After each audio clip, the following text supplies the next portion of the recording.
မနေ့က2024-2025အတွင်းမှာသုံးနေတဲ့ Modern Logistics ရဲ့ဝေါ်ဟာရတွေအဓိကအသုံးအနှုန်းတွေကိုပြောပြသွားတယ်ဒီနေ့မှာတော့ဒီ2024-2025တက္ကရာအတွင်းမှာ SCM ရဲ့ဝေါ်ဟာရတွေအကြောင်းကိုရှင်းပြပေးပါမယ် Ready ဆိုစလိုက်အောင်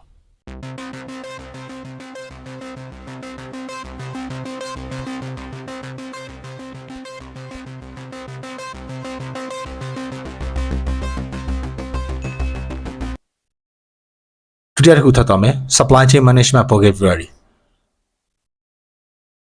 သူ့မှာပါရရှိရဆို Number 1 Demand Planning ဝယ်လိုအားခန့်မှန်းခြင်းဝယ်ယူသူတွေရဲ့လိုအပ်ချက်ကိုဒီ demand ကိုခန့်မှန်းတာပါရည်ရွယ်ချက်ကုန်ပစ္စည်းလိုတာထက်ပုံနေခြင်းတက်လက်ခြင်းများကိုရှောင်ရှားရန်ဖြစ်ပါတယ် Number 2 Procurement ဝယ်ယူရေးကုန်ပစ္စည်းနဲ့ဝန်ဆောင်မှုတွေကိုဝယ်ယူရတာပါ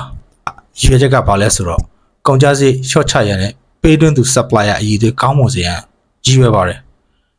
Number 3 S&OP Sales and Operations Planning ခေါ်ပါအယောင်းနဲ့လုပ်ငန်းလည်ပတ်မှုစီမံကိန်းလို့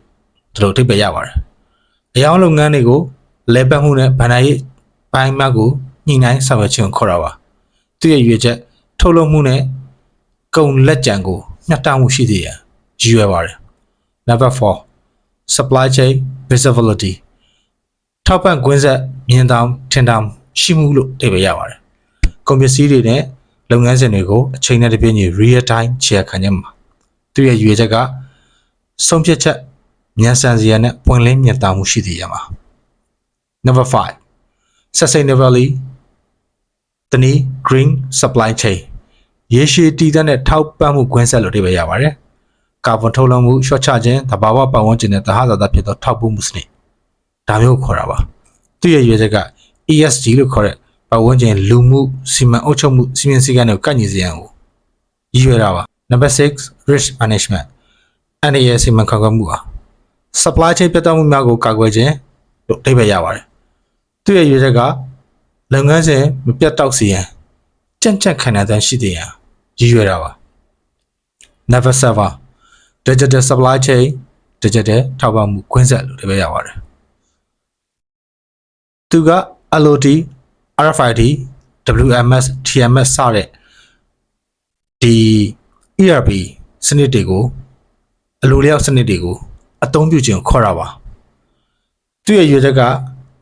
ရှင်းပါတယ်ပုံမမြန်ဆန်ရမယ်ဉာဏ်ရည်ထက်မြက်ပြီးတော့ကုန်ကျစရိတ်သက်သာစေတဲ့နည်းလမ်းကိုခေါ်တာပါအဲ့တော့ဒီထောက်ပို့နဲ့ logistics နဲ့ SCM ရဲ့အဓိကရည်ရွယ်ချက်တွေကဘာလဲဆိုရင်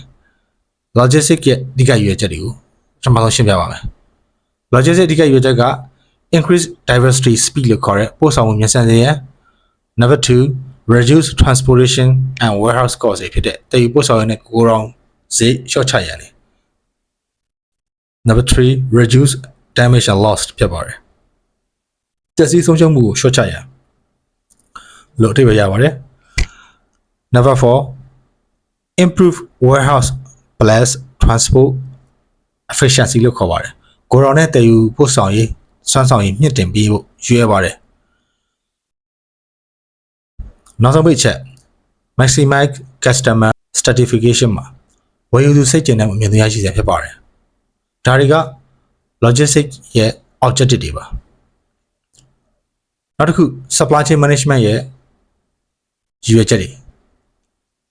သူကဘာတွေဖြစ်မလဲဆိုတော့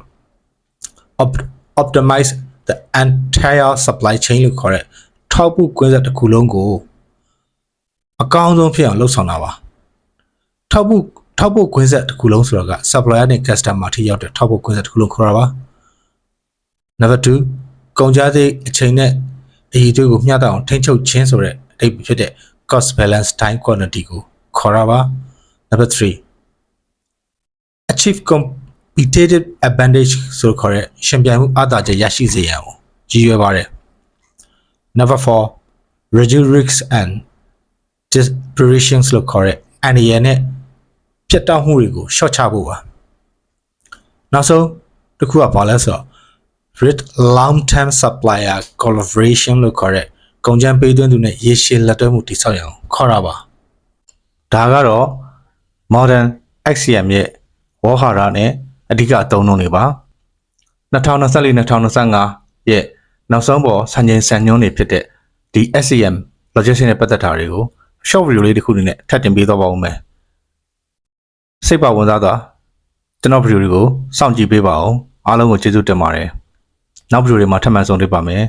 ကျေးဇူးပါ